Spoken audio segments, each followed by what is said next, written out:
ये बहुत पुरानी कहानी है। राजा महाराजाओं के जमाने की है। एक सम्राट का छोटा बेटा बड़ा उपद्रवी था। सम्राट की कोई बात ना सुनता, बहुत शैतानी करता और वो सम्राट बड़ा ही क्रोधी था। एक दिन अपने बेटे की शैतानियों से तंग आकर उसने अपने बेटे को घर से निकाल दिया। सम्राट के मंत्री उसे कहीं दूर छोड़कर आ गए। उस वक्त सम्राट का बेटा मात्र 8 साल का था। अब उस बच्चे के लिए बड़ी मुश्किल हो गई। अब राजा का बेटा अगर राजा ना रह जाए तो उसे और कोई कला तो आती ही नहीं है सिवाय भीख मांगने के। इतनी छोटी सी उम्र में वो भीख मांगने लगा और करता भी क्या, छोटा बच्चा था वो। धीरे धीरे समय अपनी रफ्तार के साथ चलता रहा और बहुत वर्ष बीत जाने के बाद उसे स्मरण ही ना रहा कि वो कभी राजकुमार भी हुआ करता था और महलों में सुख सुविधाओं में रहा करता था। याद रखना भी दुखदाई था, इस बात को भूल जाना ही अच्छा था, वरना दर दर की ठोकरें खाना, गिड़गिड़ाना, भीख मांगना, लोगों की दुत्कार सहना, ये सब उस बच्चे के लिए सहना बहुत मुश्किल हो जाता अगर वो ये याद रखता कि मैं राजकुमार हूँ। हमारे मन की एक खूबी होती है, वो हमारी स्मृतियों को बदलता रहता है। जीवन की परिस्थितियों के मुताबिक परिवर्तन होता रहता है। जो लोग अपनी स्मृतियों से जुड़े होते हैं वो जीवन में कभी आगे नहीं बढ़ पाते, क्योंकि उनकी स्मृतियां उन्हें पीछे खींचकर ले आती है। धीरे धीरे काफी समय बीत गया और सम्राट का वो बेटा बड़ा हो चुका था। दूसरी तरफ उसका पिता यानी कि सम्राट अब बूढ़ा हो गया था। कोई 75 साल की उसकी उम्र हो गई थी। बेटे की उम्र भी अब 50 साल के करीब हो गई थी। संयोग ऐसा हुआ कि भटकते भटकते एक दिन सम्राट का बेटा अपने ही महल के सामने से गुजरा।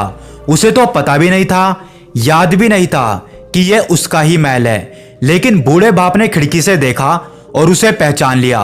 वो अपने मंत्री और दरबारियों को साथ लेकर उसके पीछे भागा कि इसे पकड़ो, यह भिखारी तो मेरा बेटा है। वृद्ध अवस्था में बाप का क्रोध भी अब समाप्त हो चुका था। युवा अवस्था में ताकत होती है, जवानी की शक्ति होती है, भयंकर क्रोध होता है, लेकिन वृद्धावस्था में खून ठंडा पड़ चुका था। पुत्र के प्रति वो नाराजगी जा चुकी थी और वो उसका एक लौता बेटा भी था। इस राज्य का उत्तराधिकारी था और बाप अब बूढ़ा हो चुका था। मरने के दिन अब करीब आ गए थे। उसने अपने बेटे को बहुत ढूंढा था, लेकिन वो कहीं पर भी नहीं मिला था। संयोग की बात थी कि वो महल के सामने से भीख मांगते हुए निकल रहा था। सम्राट उसके पीछे अपने दरबारियों के साथ भागा, लेकिन यह देखकर वो भिखारी डर गया।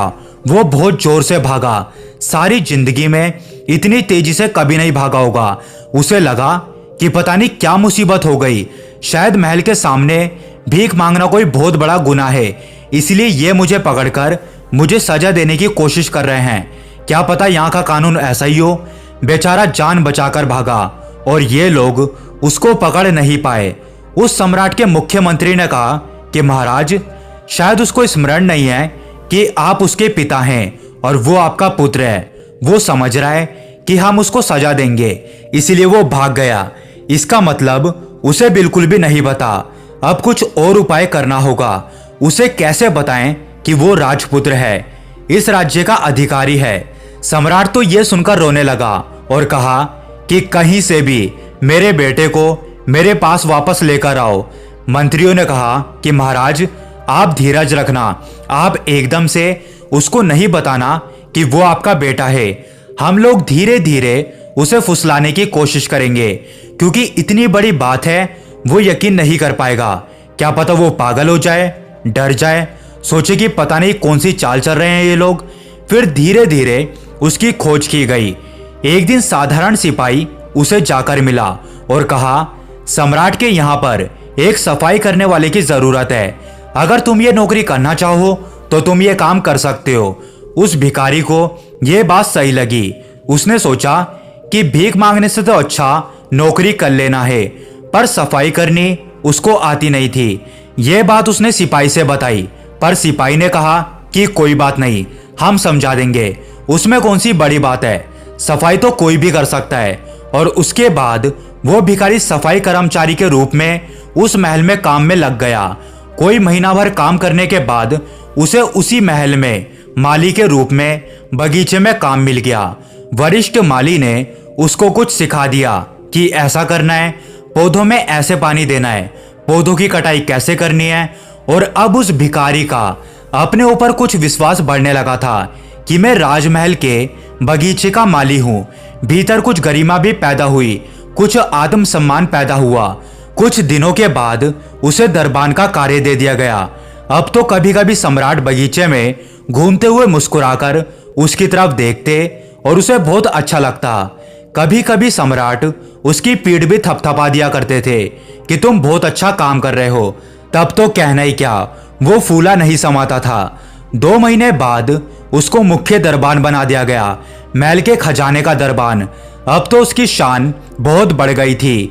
धीरे धीरे कदम दर कदम उसको फुसलाने की कोशिश की जा रही थी। वो खजाने का दरबान बन गया था, वहां की चाबी उसके पास ही रहने लगी।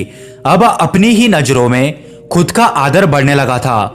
उसे लगा कि मेरी कुछ तो योग्यता है, कुछ तो है मुझ में ऐसा जो मुझे इस खजाने का खजांची बना दिया गया है। फिर एक दिन उसे मंत्रिमंडल में शामिल कर लिया गया। अब तो कहना ही क्या, वो राजा के सलाहकारों में से एक हो गया था। उसे अपनी किस्मत पर भरोसा ही नहीं आता था। और एक दिन प्रधानमंत्री ने कहा कि मैं बहुत बूढ़ा हो गया हूँ, मेरी उम्र हो गई है और हिंदू धर्म की प्रथा के अनुसार अब मैं ये पद छोड़ना चाहता हूँ और संन्यास्त होना चाहता हूँ और मैं अपनी जगह इस योग्य उम्मीदवार को प्रधानमंत्री बनाने की सिफारिश करता हूँ। सम्राट ने मंजूरी दे दी कि ऐसा ही किया जाए। उस भिखारी को भरोसा तो ना आता था कि मेरा भाग्य इतना अच्छा कैसे हो सकता है, मुझ में ऐसा कौन सा गुण है जो ये लोग देख पा रहे हैं। कभी कभी शक भी होता था, लगता था कि जरूर मैं कोई गुणवान आदमी हूं, तभी तो मुझे प्रधानमंत्री बना दिया गया है। अब तो राजा के पास आना जाना काफी बार होता था। एक दिन में 2-4 बार कुछ सलाह मशविरा करना होता और राजा बड़े सम्मान के साथ उसके सामने पेश आते थे। राजमहल के सभी लोग उसे बड़ा प्रेम और सम्मान देते थे। एक दिन सम्राट ने उससे कहा कि मेरा कोई बेटा नहीं है और मैं तुम्हें अपने पुत्र के रूप में देखता हूँ और तुम्हें अपने राज्य का उत्तराधिकारी बनाना चाहता हूँ। तुम्हारे नाम वसीयत लिखवाना चाहता हूँ। सोचो उस भूतपूर्व भिखारी पर क्या गुजरी होगी। कहाँ 2-2 पैसे के लिए, सूखी रोटी के लिए भीख मांगता फिरता था और आज सम्राट बनने का मौका मिल गया था। और फिर एक दिन सम्राट ने उससे कहा कि अब वक्त हो गया है, मैं थक गया हूँ और अब मैं भी अध्यात्म में डूबना चाहता हूँ, अब तुम राजपाट संभालो। और उस दिन से वो भिखारी उस राज्य का सम्राट बन गया। एक दिन पुराने सम्राट ने उसे अपने पास बुलाकर कहा कि अब मैं तुम्हें सच बता देता हूँ, तुम वास्तव में मेरे ही पुत्र हो, तुम इस राजगद्दी के अधिकारी हो। लेकिन तुम्हें एकदम से ये बात कहते तो तुम्हें ये बात हजम नहीं होती, इसलिए 1.5 साल का समय खर्च हुआ। यह बात हम पहले दिन भी कह सकते थे, लेकिन तुम तो ऐसे बच के भागे थे जैसे हम तुम्हें कोई सजा देने वाले हों। उस दिन हम तुम्हारे पीछे तुम्हें बुलाने के लिए भागे थे। उस युवक ने कहा कि आपने अच्छा ही किया, उस दिन तो मैं समझ भी नहीं सकता था, मैं तो सब भूल भाल चुका था, मुझे कुछ भी याद नहीं था। आज आप कह रहे हैं तो हल्की हल्की स्मृति आती है। राजमहल की दीवारों को देखकर, खिड़की दरवाजों को देखकर लगता है कि पहले भी कभी देखे हुए हैं, साफ साफ नहीं लेकिन धुंधली धुंधली स्मृति आती है। जब वो युवा सम्राट बन गया, गद्दी पर बैठ गया, सम्राट घोषित हो गया, तब भी उसको रात को कभी कभी सपने आते थे। वो भीख मांगने लगता था। लंबे समय तक, कोई 4-5 दशक तक उसी भांति उसने जीवन जिया था। दिन में तो वो सम्राट हो जाता, लेकिन रात में फिर वो अपने सपनों में भिखारी हो जाता। डरावने सपने आते कि वो कहीं भीख मांग रहा है और किसी ने उसे धक्का मारकर उसे वहां से हटा दिया, उसे धुतकार दिया, अपमानजनक शब्द कह दिए, बीमार है और इलाज के लिए पैसे नहीं है, बरसात हो रही है और सर छुपाने के लिए छप्पर ही नहीं है। बड़ी तकलीफों के दिन उसे सपनों में याद आते। दिन में तो वो सम्राट हो जाता था। चेतन मन तो उसका मान गया था कि मैं सम्राट हूं, वो भी 1.5 साल में माना था। धीरे धीरे एक तरकीब से माना था, नहीं तो उस चेतन मन को भी मनाना बड़ा मुश्किल था। लेकिन अवचेतन मन पिछले 50 सालों का वो कैसे माने। वहां जो रेखाएं खींची थी, जो स्मृतियां पड़ी थी, वो बहुत गहरी थी। अपने बेटे की ये हालत देखकर उस बूढ़े पिता ने एक इंतजाम किया। उसने एक सन्यासी को बुलाया और उसको बताया कि समस्या क्या है। उसने उसको बताया कि दिन में तो ये राजा जैसा व्यवहार करता है, लेकिन सपने में फिर से ये भिखमंगा हो जाता है, रात भर दुखदाई सपने देखता है। इसके जीवन की कहानी 2 हिस्सों में बढ़ गई है। उस सन्यासी ने कहा कि थोड़े से सम्मोहन के प्रयोग इसके ऊपर करने होंगे। अवचेतन मन तक यह धारणा बैठानी होगी कि यह सम्राट है। अवचेतन मन को अभी तक यही लगता है कि यह भिखारी है। उस सन्यासी ने कोई 3 महीने रोज उस पर प्रयोग किए। उसको योग निद्रा की अवस्था में ले जाकर सुझाव देता कि तुम एक सम्राट हो, भाव करो कि मैं सम्राट हूं, मैं सम्राट हूं। रात सोते समय यह प्रयोग करता। यही भाव करते करते वो उसे सुला देता। चित्रात्मक रूप से उसको ये दिखाने की कोशिश करता है कि तुम सम्राट हो। विशेषकर रात को सोते समय वो ये प्रयोग करता था। क्रमशः धीरे धीरे ये धारणा उसके भीतर बैठती गई और सम्राट होने की धारणा भिखमंगे होने से ज्यादा मजबूत हो गई। कोई 2-3 महीने का समय लगा, तब जाकर अवचेतन मन के वो पुराने सपने समाप्त हो गए। सुनने में ये कहानी विचित्र लगे, लेकिन हम सबकी यही कहानी है। हम सब परमात्मा स्वरूप हैं। हमारी आत्मा स्वयं भ्रम है, लेकिन हम भूल गए हैं और लंबे समय तक भूले होने की वजह से एक साधारण इंसान अपने आप को समझने लगे हैं। आज कोई तुम्हें कहे कि तुम ही परमात्मा हो तो स्वीकार करना मुश्किल हो जाएगा। तुम हंसने लगोगे, तुम इसे मजाक समझोगे, क्योंकि हमारा अवचेतन मन अपने आप को एक साधारण इंसान समझने लगा है। हमारा चेतन मन तो जानता है कि कण कण में परमात्मा बसता है। हर आत्मा ब्रह्म स्वरूप है, लेकिन फिर भी कोई हमें कहे कि तुम परमात्मा हो तो ये हमें मजाक लगता है। क्यों? क्योंकि हमारा अवचेतन मन उसको स्वीकार नहीं कर सकता।